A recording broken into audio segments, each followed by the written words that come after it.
Agradecemos a todos que têm estado conosco estudando a palavra de Deus cada semana. Vamos fazer uma oração para que Deus nos conduza. Nosso Deus e Pai, guia nos momentos que se segue a estudar a tua palavra. Pedimos suas bênçãos em nome de Jesus. Amém. O tema dessa semana é um tema muito importante porque fala de algo que muitas pessoas, creem, né? Outros não creem, e os que creem ficam com dúvida. É a travessia do Mar Vermelho. Né? Então, alguns dizem que a travessia foi com água nas canelas, né? Outros dizem que nem houve a travessia, né? Então, é tantas coisas que estão sendo faladas, né? Só que Deus, nós vamos ver que Deus não mente. Assim como Deus falou para Adão e Eva, e se eles comessem do fruto, certamente morreriam, e nós morremos. É o mesmo Deus que falou que para Moisés levantar, né, o cajado e abrir o mar. E Deus abriu o mar. É o mesmo. E por que, que ele faz isso? Porque ele é Deus. Deus criou todas as coisas. Todas as coisas obedecem a ele. Ao comando dele, elas obedecem. E vamos ler uma passagem que confirma isso, né? Não está aqui diretamente, mas ela cabe perfeitamente sem entender o que estou falando. Tá? Salmo 33, né?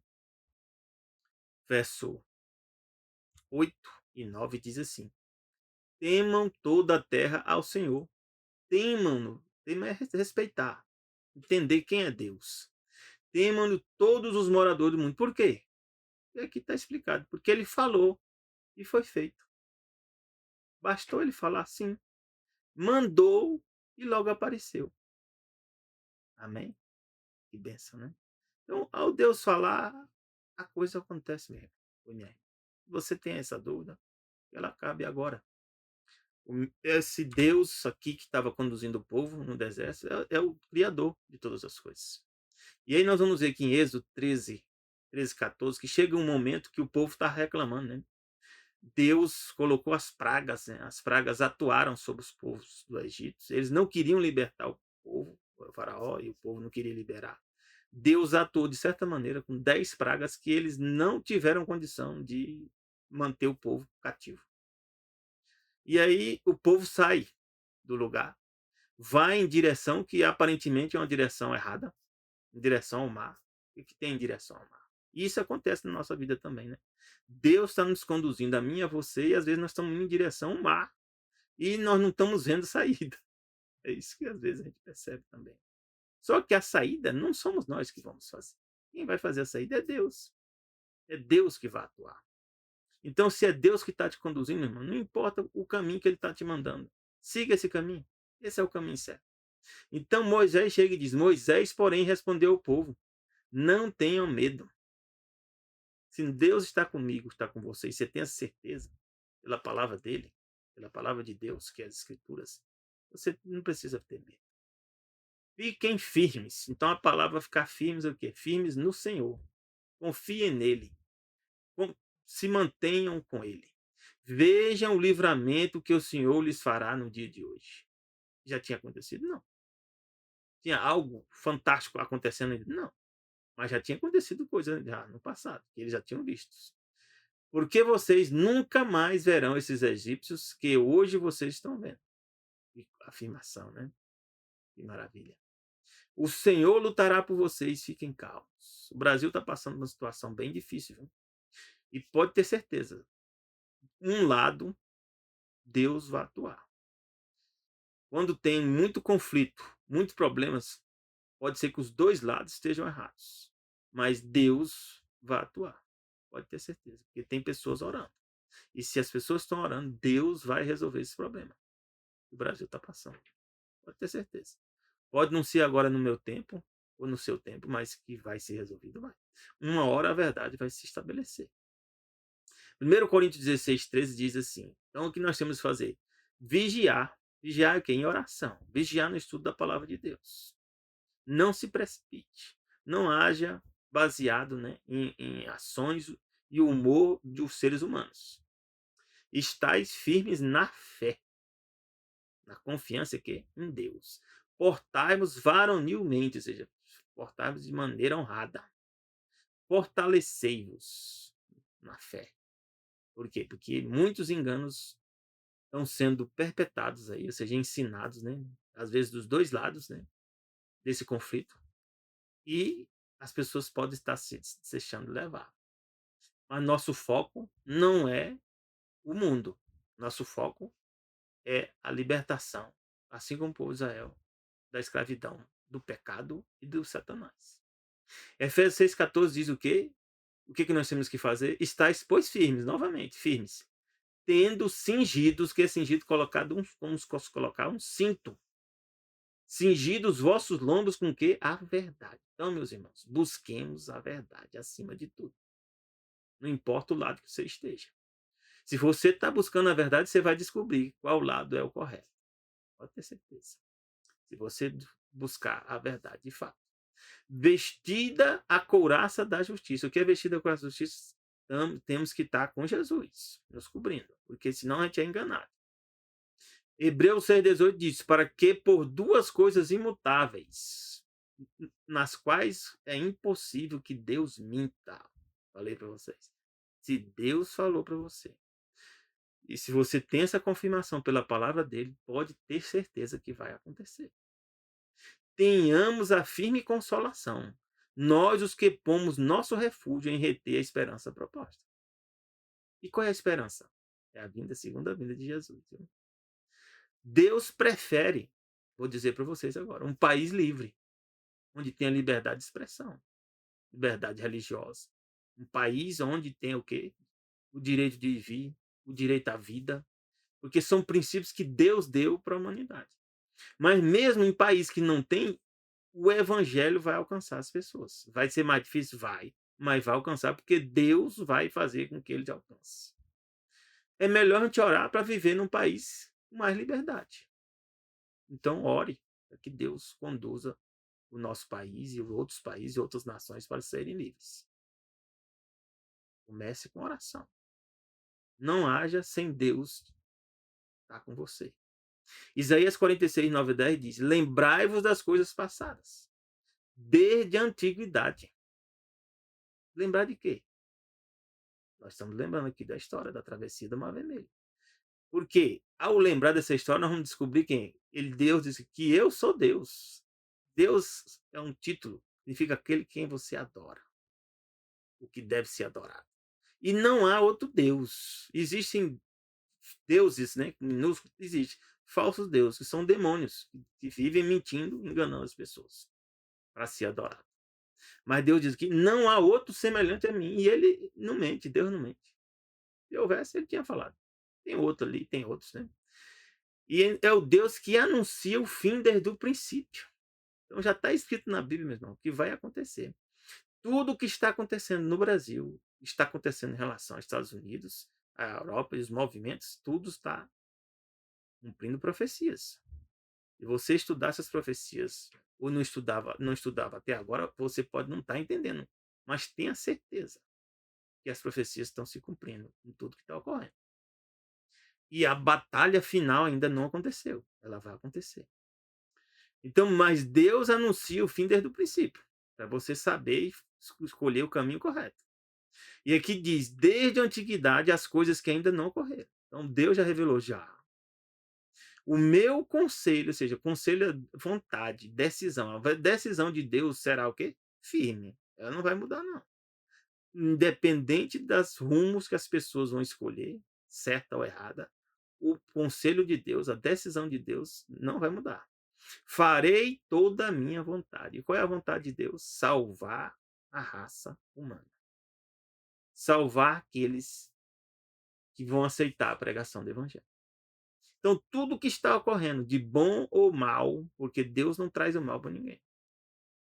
E bom é Deus que traz. É para a salvação da raça humana. De mim e de você. E dos demais. Então, nós temos que entender o que está acontecendo. Êxodo 12, de 1 a 6, explica naquele momento. Falou o Senhor a Moisés e a Arão na terra do Egito. Então, nós, meus irmãos, figurativamente, ou seja, de maneira análoga, ou seja, parecida, nós vivemos no Egito, num lugar escravo, onde nós estamos escravizados. E aí, o Estado está ajudando a escravizar as pessoas? Está. Mas quem é o Estado? São pessoas. O Estado não é a instituição, não é o papel. A Constituição não é o papel. A Constituição, quem faz ela acontecer são pessoas. Aquele papel é uma, como dizer, uma carta de intenções. É um objetivo, é um alvo. Assim como Deus também diz para nós os 10 mandamentos aqui, é o alvo, o objetivo da humanidade. É guardar os mandamentos. Mas nós vamos ter que tomar a decisão. Então, a Constituição do país, as leis do país, elas só são obedecidas se pessoas obedecerem, se pessoas praticarem. Então, aqui, nós também vivemos numa espécie de Egito, escravizados. E Deus tem um plano para nos resgatar. Mas quem está por detrás de todo esse processo de escravidão é Satanás. E Deus aqui tinha um plano e tinha prometido para Abraão que viria um descendente de Abraão que seria o Salvador. Então Satanás não queria que esse plano se cumprisse. Então tentou escravizar a nação de Israel para não ter a oportunidade de nascer esse Salvador. E aí ele usou o quê? Nações para tentar impedir. Aqui nesse momento foi o Egito. Depois houve outras nações como Babilônia e vão acontecer, vão seguindo. Então Deus resolveu atuar. Quando ele vê determinado plano de Satanás está avançando e tentando atrapalhar demais a vontade de Deus, ele atua. E aí Deus diz: este mesmo mês vos será o princípio dos meses. Então o mês, meus irmãos, não começa, o ano não começa em janeiro. Quem estabeleceu esse ano de janeiro foi o Papa Gregório. E anteriormente foi Júlio César, 2 imperadores, né, romanos. O mês que Deus está falando aqui é o mês de março para abril. Então, o ano começa entre março e abril, no nosso calendário. Será o primeiro mês dos meses do ano. Então, se Deus estabeleceu, mesmo, é isso aqui. E isso vai ser na eternidade. Um dia o calendário gregoriano vai deixar de existir. E os demais calendários vai vigorar o que Deus estabeleceu. O ano começará entre março e abril. E Deus chegou e disse: falai a toda a congregação de Israel. Falar o quê? Aos 10 desse mês, tome para cada um para si um cordeiro. Segundo as casas dos pais, um cordeiro para cada família. Mas se a família for pequena, pega um cordeiro, né? E esse cordeiro junto com seu vizinho. E conforme o número de pessoas, hoje que aqui fala, almas são pessoas. Nós não temos almas, nós somos almas. Deus nos criou como alma vivente. Está lá em Gênesis, capítulo 2, fala isso, 2, verso 7. Né? Alma vivente. E aqui Deus fala que cada um tem que comer desse cordeiro. Esse cordeiro tem que ser um cordeiro, um cabrito sem mácula. Macho de 1 ano. Tinha que ser macho, não podia ser fêmea. Hoje as pessoas estão causando tanta confusão, né? Tentando igualar homem com mulher. Não. Deus determina o que é que ele quer. Aqui era um cordeiro, cabrito, macho de 1 ano. Que representava quem? A Jesus. Jesus veio como homem. Ao qual tomareis das ovelhas ou das cabras. E guardareis ao 14º dia desse mês, e todo ajuntamento da congregação de Israel vai sacrificá-la. É isso que aconteceu. Jesus morreu no 14º dia do mês. Que dia é esse? Nós temos que ir no calendário daquele ano para saber. Jesus pode ter morrido numa quarta, numa quinta, e alguns dizem que foi numa sexta, né? Mas tem que buscar o calendário. Eu já fiz pesquisas.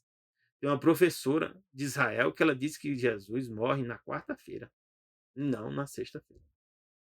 E por isso que a Bíblia de Jesus fala que o homem, Jesus mesmo disse que ia ficar 3 dias e 3 noites. Você fazia as contas, né? É mais fácil, né? Sexta-feira para domingo não dá, não vai bater 3 dias e 3 noites. E aí alguns fazem várias interpretações, né, disso, né?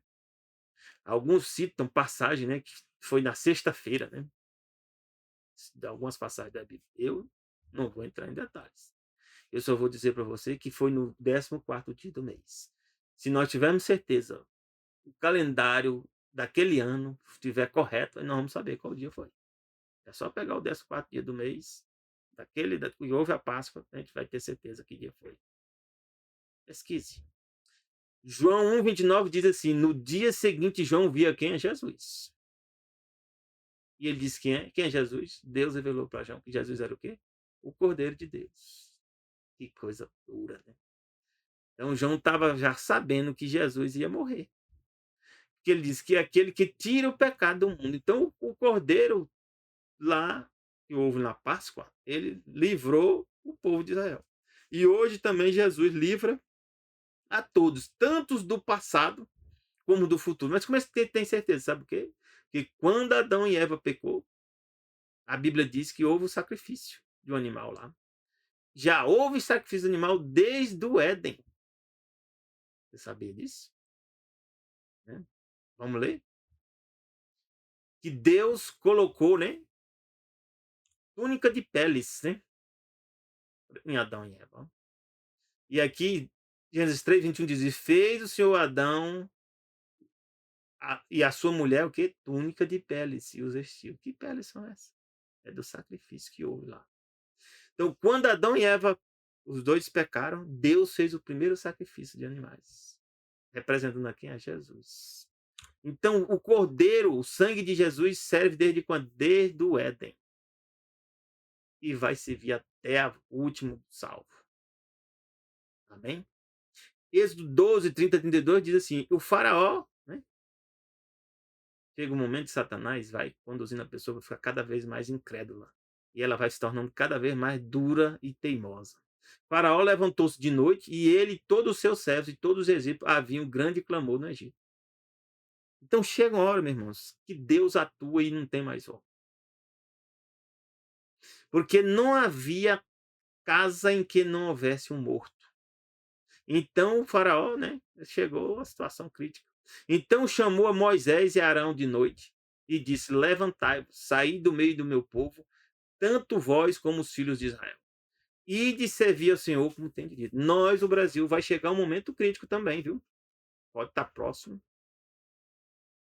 Pode estar próximo esse momento crítico. Em que o Brasil pode entrar numa crise sem precedentes. Está se aproximando. Orem para que Deus proteja aqueles que Deus quer proteger. Porque vai chegar um momento que alguns não vão ser protegidos, como o faraó.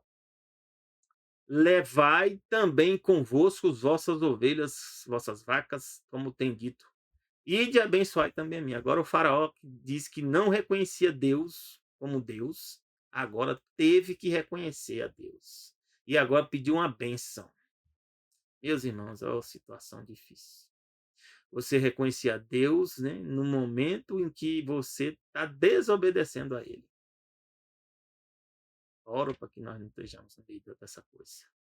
Que nós não sejamos participantes disso. Êxodo 11, de 1 a 7, continua a história. Deus diz aí, fala sobre a questão da praga. Trarei a Faraó sobre o Egito a praga. À meia-noite, Deus, né, enviou, né? Sairei pelo meio do Egito, e todo primogênito na terra do Egito vai morrer.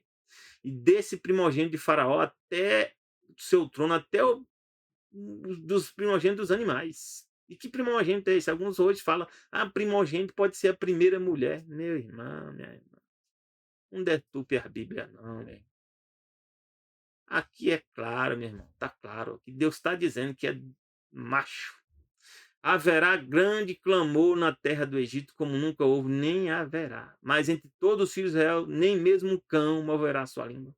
Aí Deus fala aqui, Êxodo 13, 1 a 3. Então falou o Senhor a Moisés, dizendo: santifica-me todo primogênito. Isso aqui é masculino, minha irmã. Que abri a madre e entre os filhos de Israel, de homens e de animais, porque é meu. O que é que esse primogênito representa? Jesus, meu irmão. Minha irmã. E Moisés disse ao povo: lembrai-vos desse mesmo dia em que saíste do Egito, da casa de servidão, pois com mão forte vos tirou daqui. Né? Portanto, não come pão levedado, ou seja, pão com fermento. O pão também já diz: eu sou o pão que desce do céu. Êxodo 13, 12 a 13 explica. Separarás para o Senhor tudo que abrir a madre e todo o primogênito dos animais que tiveres, os machos. Aqui não tem fêmea, meu irmão. Os machos serão do Senhor. Então hoje estão deturpando tudo na Bíblia. Primogênito pode ser a primeira mulher. Não pode, meu irmão. É o primeiro homem. E se não tiver nascido nenhum homem, não tem primogênito. Ou só mulher, não tem primogênito. É isso. Porém, todo primogênito da jumenta resgatará como um cordeiro. E se não o resgatares, cortar-lhe-á a cabeça. Aí diz: todo primogênito do homem, aqui é do homem, entre os teus filhos resgatarás.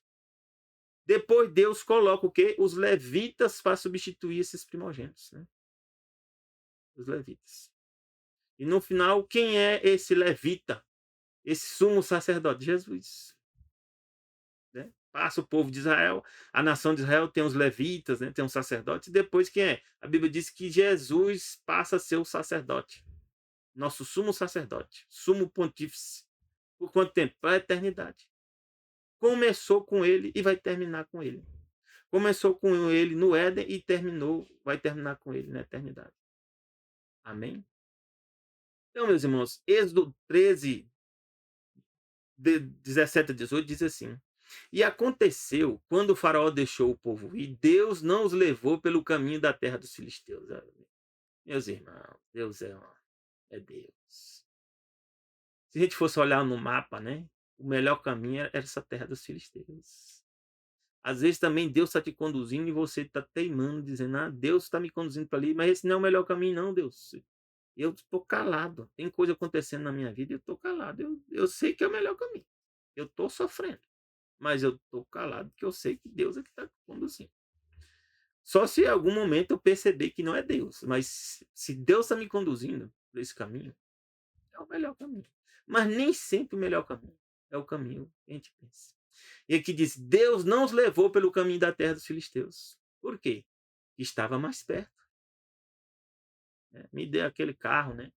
Me dê aquela bênção, né? Me dê aquele esposo ou esposa, né, que eu estou orando, né? Me dê aquela cura. Né? E rápido, a gente quer rápido. Eu também quero rápido. Né? A gente quer o mais perto. Sabe o que Deus diz? Porque porventura o povo não se arrependa. Venda a guerra e volte para o Egito. Deus sabe o que é melhor para mim e para você. Né? Às vezes nosso caminho vai ser mais longo. Mas Deus fez o povo rodear pelo caminho do deserto do Mar Vermelho. E armados os filhos de Israel subiram à terra do Egito. Né? Deus também está conduzindo o povo de Deus para a salvação hoje. Nós estamos numa espécie de deserto, meus irmãos. E está demorando. Está demorando. Estamos no caminho longo também, igual o povo de Israel no passado. Mas vamos chegar na Canaã Celestial, vamos. Quem tiver fé vai chegar. Êxodo 14, 1 a 3, então falou o Senhor Moisés, e o povo reclamando, né? Que a gente reclama mesmo. Nós vivemos reclamando. Mas a gente tem que se vigiar para não reclamar. Por isso que temos que ler a Bíblia. Para relembrar o que aconteceu, para não murmurar, não ficar falando coisas sem sentido. Deus falou por quê para Moisés? Fala aos filhos de Israel que voltem e se acampem diante de Piarote. Mandou voltar. Às vezes na nossa vida também é assim. A gente quase ganha algo, aí dá tudo errado. Volta. Agora senta entre Migdol e o mar, diante de Baal-Zefon. A gente está orando anos, e a coisa não muda. Vai piorar. Em frente deles assentareis o campo junto ao mar, em frente ao mar. Atrás tinha uma montanha, hein? A gente tem que saber disso. Ou seja, voltar para trás não dava, né? Ou ia para o mar, ou só tinha, ou morria. E aí, Deus, meus irmãos, tem uma passagem que eu nunca esqueço, diz que o ímpio, Deus permite que exista o ímpio, ou seja, o desobediente, teimoso, no dia do castigo.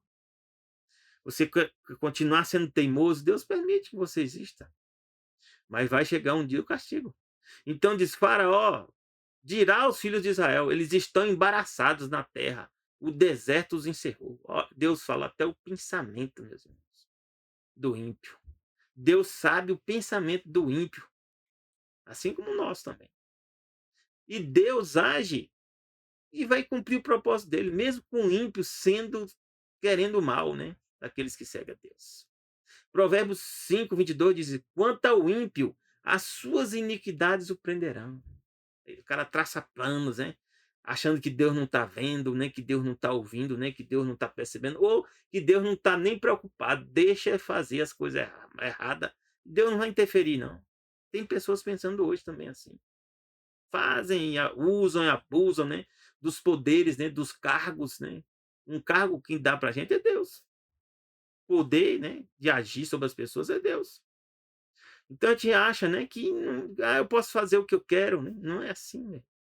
Ô, minha irmã. E a Bíblia diz: "Quanto ao ímpio, as suas iniquidades o prenderão". Em algum momento o ímpio vai ser preso pelos próprios pecados, as próprias coisas que ele faz. E que será como cordas, as cordas do seu pecado, ele vai ser detido. Chegar um momento que os pecados prende ele, que ele não consegue mais sair. E sim, que nós não sejamos ímpios. E o que é ser ímpio? Ímpio é a pessoa que se opõe a Deus. Ele sabe que Deus existe, mas mesmo assim ele vai querer se opor a Deus, lutar contra Deus. É o que o Faraó fez aqui. O Faraó já tinha entendido que Deus existia já, mas continuava. Eu vou enfrentar, eu vou vencer. Êxodo 14, de 10 a 12 diz: E aproximando-se Faraó, os filhos de Israel levantaram os olhos. E eis que os egípcios vinham atrás deles, com tudo, né? Como diz, né? Tinha até faca, até nos dentes, né? Temeram muito, então os filhos de Israel clamaram ao Senhor. Mas clamar, tem que ter cuidado, clamar e murmurar. Aqui já é murmuração. E disseram a Moisés: Não havia sepulcros no Egito para nos tirar de lá, para que morramos nesse deserto. Então, clamar é quando você confia em Deus. Deus me liberta, eu estou em situação crítica aqui, eu não sei como resolver. Agora, Deus, você está fazendo isso por quê? Ou seja, você pôr a culpa em Deus. Dizer que Deus é culpado. Como eles disseram aqui, não havia sepulcro no Egito para nos tirar de lá, para que morramos nesse deserto. Por que nos fizesse isto, fazendo-nos sair do Egito? Não é essa a palavra que te falamos no Egito? Começaram a pôr a culpa em Moisés, né? Mas na verdade era a culpa em Moisés? Não, era em Deus. Era Deus que estava conduzindo eles. Dizendo: Deixa-nos que sirvamos aos egípcios. Pois melhor nos fora servir aos egípcios do que morrermos no deserto. Olha que coisa. Tem pessoas, meus irmãos, que ele prefere viver escravo. E alguns ainda questionando se a liberdade é importante. Meus irmãos, Deus nos criou para ser livres, não escravos. A liberdade é o bem mais precioso que Deus nos dá. Deus podia ter criado a gente autômatos, né? Como robô, né? Sem pensamento, mas Deus criou a gente com liberdade de pensar, de escolher, de agir. É Deus que deu esse dom para mim, para você. E nós não podemos suprimir dos demais esse direito. Esse direito não é um direito do Estado, é direito natural, como a gente diz. O que é direito natural? É o direito que Deus deu à humanidade, direito à vida, direito de ir e vir, direito de propriedade, o direito, né, da liberdade de expressão, a liberdade de pensamento, a liberdade religiosa. Vocês são direitos naturais que Deus deu à humanidade. No Estado e nenhum outro ser humano pode retirar, não. Não deveria retirar. Mas nós estamos numa situação já próxima do fim. As pessoas estão pensando que o Estado está quase querendo agir como Deus, mas não como Deus criador, mas como Deus Satanás, né? Oprimindo, perseguindo, né? Impedindo a pessoa de fazer suas escolhas, até de pensar, até de falar, até de exprimir os seus pensamentos. E eu lembro do filme, né? O Inimigo do Estado, né? E outro também, né? Minority Report, né? Filmes que já retratavam isso, né? Prendia o cara antes do cara. O cara nem tinha praticado o ato, já prendia ele, né? Porque ele vai fazer, né? Ele vai fazer no futuro. Não, mas você não sabe se ele vai fazer. Prende logo, né? Nós temos, meus irmãos, que avançar pela fé. Tá vendo que tudo que está acontecendo são profecias? Aqui estava o faraó, né? Aqui tinha pessoas dentro do povo de Israel dizendo: não, vamos voltar a ser escravos. Vamos voltar para a escravidão. É melhor ser escravo que morrer aqui. Olha que coisa. Êxodo 14, 13 a 16 diz: Moisés, porém, disse ao povo: Não tem mais, estáis quietos, vede o livramento do Senhor. Ele vai fazer vocês. Porque os egípcios que hoje vocês viram, nunca mais vão ver. O Senhor vai pelejar por vós. E vós vão ficar calados. Eles vão ver o que Deus vai fazer. Então o Senhor disse a Moisés: Por que clamas a mim? Até Moisés trouxe o clamor do povo. Deus disse: Por que vocês estão clamando? Deus estava acompanhando tudo aqui, estava. Deus nunca Deus sempre está acompanhando tudo. Só que Deus age quando ele sabe que é o momento dele agir. Pô, de tanta conversa, né, tanto burburinho, né? Vamos voltar, não volta. Aí quando Moisés, que confia em Deus, ora, Deus fala o quê? Por que está clamando a mim? Diz aos filhos de Israel que faça o quê? Marchem. Olha, meus irmãos. Marchar para onde? Em direção ao mar. Só tinha essa direção. Ou voltava para se encontrar com os egípcios. Dava para voltar também? Dava para voltar para encontrar com os egípcios lá, né? Não, vamos ser escravos, né? Quem sabe, né, a gente voltando para os egípcios, eles vão nos aceitar, né? Não vão matar a gente. Ia pensar assim também. E Deus diz que marchem e levanta, Moisés, a tua vara e estende a tua mão sobre o mar, né? Imagina.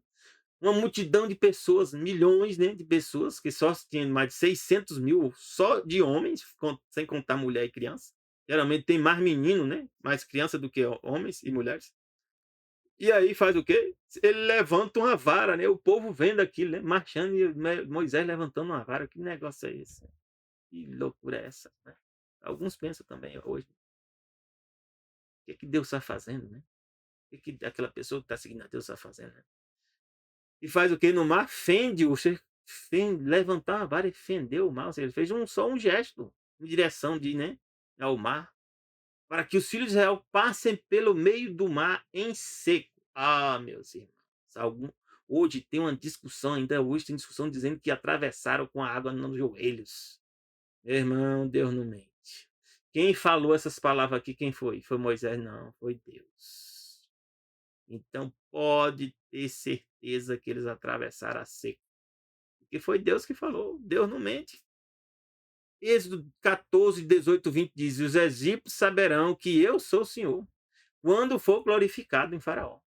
Aí o povo de Israel entrou para dentro, né, da região que Deus tinha aberto, né, terra seca e firme, né? E aí os faraó, olha, tem uma abertura, vamos lá também, né? Esse é o pensamento, né? E nós somos mais fortes, vamos enfrentar esse povo e eliminar esse povo. E Deus fala: deixa ele vir, eu vou ser glorificado em Faraó, e nos seus carros e nos seus cavaleiros, deixa eles vir. E o anjo de Deus, que ia diante do exército de Israel, antes ele estava na frente, né, para guiar o povo, se retira e foi para trás. Deus age, né? Deus age no momento que ele sabe que tem que agir. O faraó não esperava isso, nem Satanás esperava isso. Também a coluna de nuvem se retirou diante deles e se pôs onde? Atrás. Para quê? E ia entre o campo dos egípcios e o campo de Israel. O que aconteceu com eles? Os egípcios estavam vendo o povo de Israel. Nós vamos no encalço dele, nós vamos alcançar eles. Só que agora Deus colocou uma nuvem, era treva para os egípcios. Não conseguiam ver nada. E para estes era claro, imagine. Para quem confia em Deus, a nuvem é clara, é luz. Para quem não confia em Deus, trevas. Você lê a Bíblia querendo duvidar da palavra de Deus, que Satanás senta com você. Trevas. Cada vez você vai estar pior. Se você lê a Bíblia em oração, buscando a verdade, o Espírito Santo vai estar com você. Cada vez mais você vai crescer em conhecimento, em graça. De maneira que toda noite os egípcios não conseguiram se aproximar um do outro. Amém? Êxodo 14, 25 e 7, a coisa continua. Tirou, né? Deus fez um movimento lá, que as rodas dos carros deles, né, se foram. Dificultosamente as governavam, não conseguiam mais andar. Então disseram os egípcios: fujamos. Aí eles viram que a situação se trocou. Falei para vocês que há um momento que Deus age e que vai ser crítico para as pessoas, que não tem mais volta. Fujamos da face de Israel, porque o Senhor por eles peleja contra os egípcios. Ó, perceberam agora que Deus estava pelejando, não era Moisés. E disse o Senhor a Moisés: faz o quê, Moisés? Deus age e Deus julga. Ah, Deus age, Deus julga, Deus mata, mata. Sim, o ímpio desobediente vai desaparecer. Estende a tua mão sobre o mar, para que as águas tornem sobre os egípcios. Deus aqui fez um julgamento. Eles tiveram misericórdia, misericórdia, misericórdia, misericórdia. Chegou o momento agora, é juízo. Foram condenados. sobre os seus carros e sobre os cavaleiros. Diz, então Moisés fez o quê? Estendeu a mão sobre o mar. E o mar fez o quê? Retornou a sua força ao amanhecer. Ao amanhecer, e os egípcios, ao fugirem, foram de encontro a ele. E o Senhor derrubou os egípcios onde? No meio do mar. Ficou algum deles? Nenhum. Então, se fosse, né, essa terra, né, seca, virou o que? Agora a água voltou normal. Eles foram cobertos e soterrados. Deus age. Em algum momento no futuro também Deus vai agir. Pode ter certeza. Essa bagunça que está acontecendo dentro da humanidade, Deus vai acabar com ela. Vai acabar essa bagunça. Essa Babilônia vai acabar.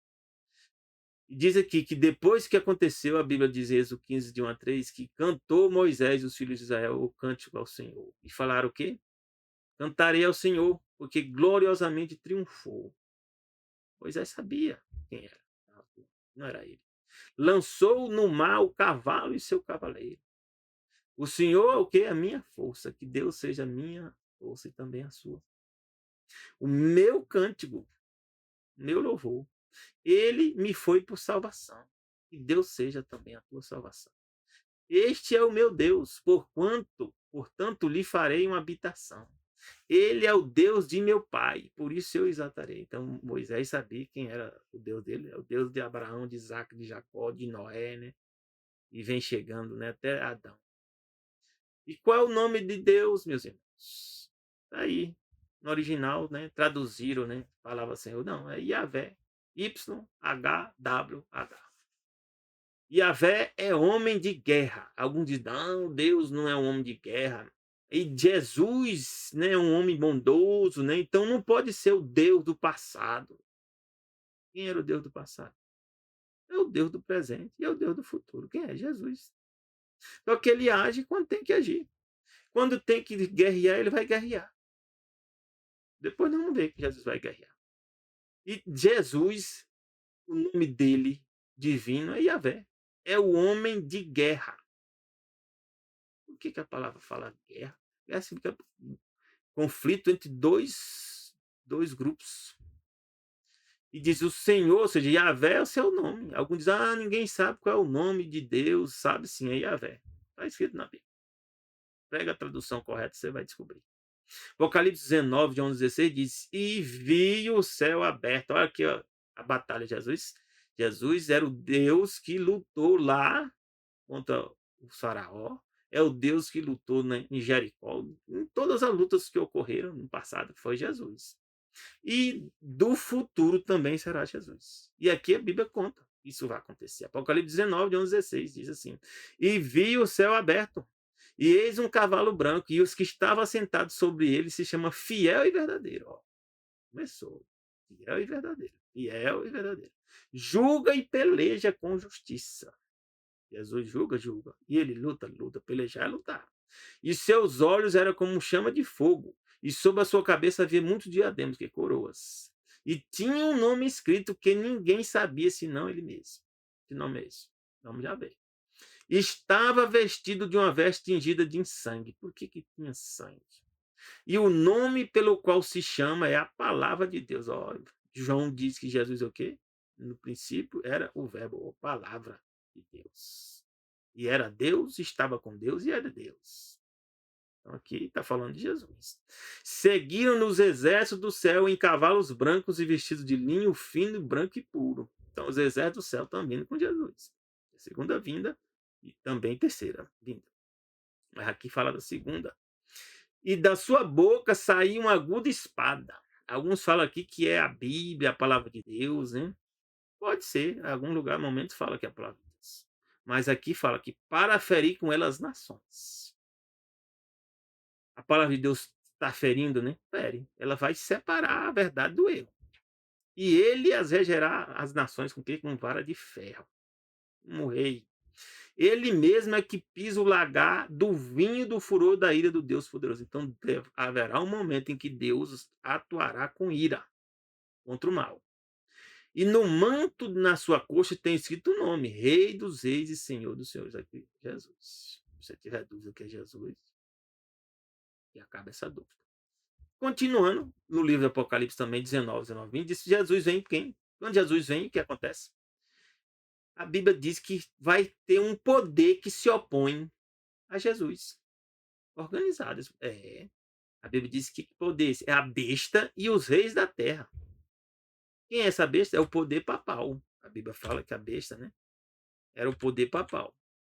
Besta é o poder papal. Não vou entrar em detalhes aqui, mas já expliquei em outras lições, você pode estudar. E os reis da terra. Então, em algum momento vai ser criado um governo mundial. E está lá em Apocalipse 17, né? Que vai 10 reis que ainda não receberam o reino, né? Vão governar e vão dar poder à besta, formar um governo mundial. Mas esse governo mundial não é com o propósito só de oprimir as pessoas. É de lutar contra Deus, lutar contra Jesus. E aqui se fala. E os seus exércitos reunidos, vai formar exércitos? Vai. Para fazerem guerra àquele que estava sentado sobre o cavalo e seu exército. Ó. Quando Jesus vir, eles vão tentar impedir a segunda vinda de Jesus, imagine. Esse é o plano de Satanás. Tentar impedir que Jesus. É por isso que ele está guardando essas bombas nucleares, né? E essas coisas estão tudo guardadas, né? Talvez ocorra uma terceira guerra mundial, pode ocorrer, mas eles estão preparando armas, formando exércitos, né? Para lutar contra Jesus. Então tenha cuidado para não fazer parte desse exército. E diz que no final a besta foi presa. O poder papal vai se perder e vai ser preso. E com ela o falso profeta. E quem é o falso profeta? São as igrejas, né, protestantes que vão estar unidas ao poder papal. E tentando impor, eu vou dizer para você, a guarda do domingo. Já estou dizendo logo para você aqui. Vão tentar impor a guarda do domingo, que é o decreto dominical, e eles vão fazer sinais e prodígios, né? Mas diz aqui que a besta foi presa e com ela o falso profeta, que diante dela fizeram sinais. Com quem enganou. Então, eles estão se organizando o quê? Para enganar as pessoas. Os que receberam o sinal da besta. E que é o sinal da besta? O sinal da besta está relacionado à guarda do domingo. Pode ter certeza. E adoram a sua imagem. O que é a imagem da besta? A imagem da besta está relacionada com a guarda do domingo, que é o dia do Deus Sol. E diz que estes dois, quem é a besta e o falso profeta, foram lançados vivos no lago de fogo que arde com enxofre. Que lago é esse, né? E eu vou lhe explicar para você. Haverá uma batalha final. E Apocalipse 15 diz, no A13, que tinha um grupo que está junto com a besta e com o falso profeta. Vão se organizar e criar esses exércitos. Isso está acontecendo hoje. As profecias estão, as pessoas estão se organizando em grupos. Em vez de a gente estar lendo a Bíblia, pregando o Evangelho, alguns estão se enganando. E, às vezes, entrando em exércitos que não é para entrar. Então, Apocalipse 15, 1 a 3 diz: E vi outro grande e admirável sinal no céu. 7 anjos que tinham 7 últimas pragas. A Bíblia não é linear. Eu vi ali em Apocalipse 19. Só que aqui conta, né, no Apocalipse 15, já o final da batalha. Diz: vão ocorrer 7 últimas pragas, porque nelas é consumada a ira de Deus. Então, Deus também vai depositar pragas na humanidade, assim como aconteceu o quê? No Egito foram 10, e aqui diz que no fim, tá? Antes de Jesus vir na segunda vinda, vai ocorrer 7 pragas. E diz lá: E vi como um mar de vidro misturado com fogo, e também os que saíram vitoriosos da besta. Então, tem pessoas que vão vencer a besta, e graças a Deus tem. Vão vencer a besta e a sua imagem e o seu sinal. Tem pessoas que não receberam o sinal da besta, nem o nome de seu nome. E essas pessoas estavam junto ao mar de vidro que tinham as harpas de Deus. E eu vou te dar aqui a resposta. Quem são essas pessoas? A própria Bíblia explica. Quer ver? Apocalipse 14, verso 12. Aqui quem são? São os santos. Apocalipse 14 diz: Que está a paciência dos santos. Quem são os santos? Aqueles que guardam os mandamentos de Deus e a fé em Jesus. Esses são os vencedores da besta. Então, se você guarda o mandamento de Deus, o sinal da besta tem que estar, meu irmão ou meu irmão, relacionado com os mandamentos de Deus. É por isso que eu estou falando para você da guarda do domingo. Porque o dia que Deus estabeleceu para ser guardado, qual é? É sábado. Então, preste atenção às coisas.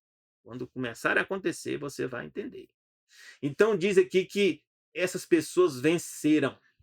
E elas também vão cantar o cântico de Moisés, ó, servo de Deus, e o cântico do Cordeiro. E olha, nós possamos fazer parte desse grupo. Nós somos a última geração, nós vamos fazer parte desse grupo. Aqueles que vencerem. Grandes e maravilhosas são as tuas obras, Senhor Deus Todo-Poderoso. Justo e verdadeiro são os teus caminhos, ó Rei dos Santos. E nós possamos cantar também, fazendo parte desse grupo. Apocalipse 20, de 7 a 10, diz que vai acontecer na terceira vinda de Jesus a batalha final. Jesus vem, a segunda vinda, ocorre, né, a batalha do Armagedon, as pessoas, né, morrem, os ímpios morrem, os salvos são o quê? Resgatados, né? Tanto os que estavam mortos como os que estavam vivos vão para estar com Jesus durante 1000 anos no céu. É isso que a Bíblia diz. Alguns interpretam de várias maneiras aí. Eu estou lhe contando a interpretação que está na Bíblia. E diz que depois de 1000 anos, Jesus volta para a terra. Faz o quê? Ressuscita os ímpios, que é chamada segunda ressurreição. Está lá em Daniel 12. Se você quiser ver, tem 2 ressurreições. Está lá em João 5 também, 27, 28. Satanás vai ser solto da prisão. Jesus ressuscita os ímpios. O que acontece? Satanás pega os ímpios, se organiza de novo em outro exército. Imagina, é teimoso. Né? Montam um exército que nunca foi montado. Um qual propósito? Diz que sairá a enganar as nações que estão sobre os 4 cantos da terra. E a Bíblia diz que essas pessoas são chamadas Gog e Magog. Esses são os ímpios, aqueles que rejeitaram a salvação, cujo número é como a areia do mar para juntar para eles para a batalha. Então Satanás vai enganar ele dizendo que, olha, Jesus desce com a cidade santa, com os salvos. Ele diz, vamos invadir a cidade. Nós vamos vencer, nós somos o maior número. Subiram sobre a largura da terra e cercaram o arraial dos santos. Quem são os santos? Nós vimos. Aqueles que guardam o mandamento de Deus e têm fé, confiança em Jesus. Tentam invadir a cidade, só que Deus chega de agora, chegou o limite. Igual Deus falou com o faraó. Acabou, encerrou. Deus desce fogo do céu e os devora. Devora quem? Satanás, os demônios, todos os ímpios que rejeitaram a salvação são consumidos. Diz que o diabo que enganava foi lançado no lago de fogo e enxofre, onde estão quem? A besta e o falso profeta. De dia e de noite vão ser atormentados, até consumir a matéria, eles vão ser, né, consumidos. O fogo vai estar queimando. Nada consegue apagar esse fogo, né, até que a matéria seja consumida. E a Bíblia diz aqui, Apocalipse 20, 14, 15, diz: E a morte e o inferno foram lançados no lago de fogo. E a própria Bíblia explica o que é o lago de fogo. É a segunda morte. Que morte é essa? Morte eterna. Aqui, Satanás e os ímpios, ou seja, as pessoas que se opõem a Deus de forma consciente, vão morrer a morte eterna. E aquele que não foi achado escrito no livro da vida foi lançado nesse lago de fogo, enxofre, que é a segunda morte. Então, seu nome passa a fazer parte do livro da vida quando você aceita Jesus como Salvador. Se você perseverar com Jesus até o fim, ele vai permanecer seu nome. Você será vencedor. E Apocalipse 21, 7, Jesus diz: quem vencer herdará todas as coisas. Eu serei o seu Deus e ele será meu filho. Que Deus te dê a bênção, que você seja filho dele ou filha dele. Eu desejo a ti um bom fim de semana. Já desejo a ti e teus familiares um feliz sábado. E começa quando? No pôr do sol da sexta a pôr do sol do sábado. Graça e paz de Deus para ti e teus familiares. Amém.